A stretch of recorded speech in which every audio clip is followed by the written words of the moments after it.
Guys, mag-set tayo ngayon ng child lock sa microwave oven para hindi mapakialaman ng mga bata. Manual ng microwave oven namin, Fisher & Paykel brand.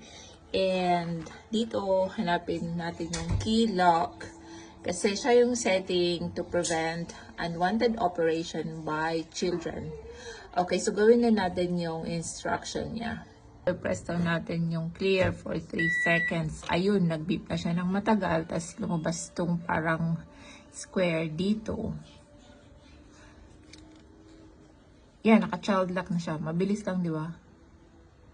So, ayan, naka-setting siya ng child lock. So, kahit anong pindutin dito, ayan, no, hindi siya magagana, di ba? O, so, kahit ano, hindi magagana. So, hindi mapapakialaman ng mga bata. Hindi nagbabago yung setting. Para naman i-unlock mo siya kung gagamit ka na ng microwave.